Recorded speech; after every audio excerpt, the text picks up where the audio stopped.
भारत सरकार द्वारा गणतंत्र दिवस की पूर्व संध्या पर देश में विभिन्न क्षेत्रों में विशेष उपलब्धि हासिल करने वाली 94 शख्सियतों को पद्मश्री सम्मान से नवाजने की घोषणा की गई, जिसमें ब्रज के गौरवशाली लोगों को सम्मानित किया गया।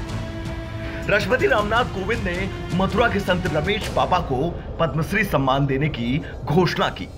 रमेश बाबा को यह सम्मान गौ सेवा के लिए दिया जा रहा है। रमेश बाबा की गौशाला माताजी में 55,000 से ज्यादा गाय मौजूद हैं। रमेश बाबा ब्रज में आने के बाद इससे बाहर कभी नहीं गए। उन्होंने बरसाना और डींग कामा की पहाड़ियों पर हो रहे खनन के खिलाफ भी अभियान चलाया था। जब से आए, जब से अपनी सामर्थ्य के अनुसार लगे हैं, हमारे में कोई गौ सेवा की सामर्थ्य नहीं है कि वो सारे समाज को हम जगा नहीं सकते हैं।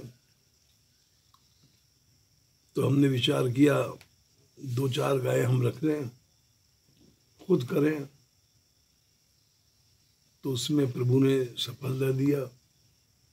55,000 गायें हो गई हैं और ये सब प्रभु ने किया है। हमारे में एक गाय रखने की सामर्थ्य नहीं है। मैं रोटी मांगने वाला हूँ।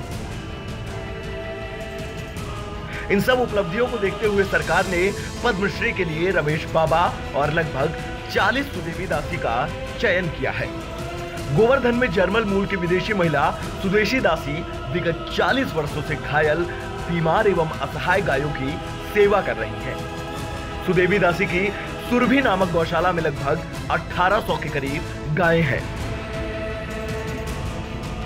जिनमें से ज्यादातर गायें किसी न किसी रोग से ग्रसित हैं, जिन्हें गाय प्रेमी सुदेवी दासी डॉक्टरों की मदद से इलाज कराकर सेवा कर रही है। भारत सरकार द्वारा गौवंश की सेवा करने वाली 2 हस्तियों के नाम आज लिए गए हैं, जिनमें निर्णय लिया गया है कि उन्हें पद्मश्री से विभूषित किया जाएगा। पहले रमेश बाबा और दूसरी सुदेवी दासी। सुदेवी दासी यहाँ पर एक्सीडेंटल गायों की सेवा करती हैं और साथ ही साथ उनके पूरे खान पीन की व्यवस्था भी करती हैं। करीब 1800 गाय इनकी गौशाला में बताई जा रही हैं और आज हम इनसे मिलाते हैं आपको। और सुदेवी दासी, क्या कहेंगी? आपको पद्मश्री से विभूषित किया जा रहा है, सबसे पहले बधाई आपको। बड़ा खुशी की बात है कि मेरे को ये पद्मश्री अवार्ड मिलेगा और मैं भारत सरकार को बहुत धन्यवाद। और मेरा आशा है कि आगे के लिए कहीं इनका सेवा का अनुसार कुछ रास्ता खोलेगा, ज़मीन का हिसाब से या कुछ इनका खाना का दवाई का हिसाब से कुछ फ़ायदा हो जाएगा।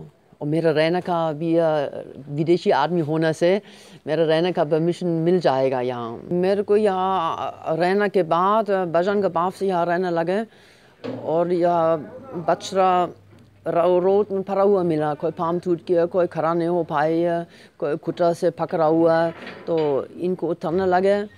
जब 100 हो गया, 1000 हो गया और यह जगह ले लिया किराए से और अब 1800 हो गया। रोज़ आता 5-10, कभी तो 15 तक आ जाता है। इनका सबका सेवा किया जाएगा, दवाई मिलेगा सबको। मेरे को ना मालूम आगे कैसे चलेगा।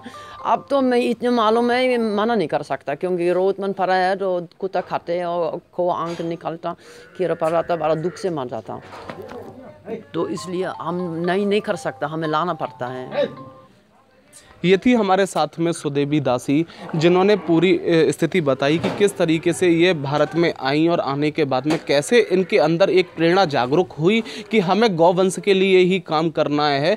बता रही हैं कि पहले एक मैंने एक्सीडेंटल गाय को देखा जिसे कोई नहीं बचा रहा था, लेकिन मैंने उसकी फिर सेवा करना चालू किया। 10 हुई, 15 हुई, 1000 हुई और आज 1800 गाय इनकी गौशाला में हैं, जिनकी ये सेवा करती हैं, जिनका पूरा उपचार करती हैं, उपचार के बाद में पूरी सेवा करती हैं।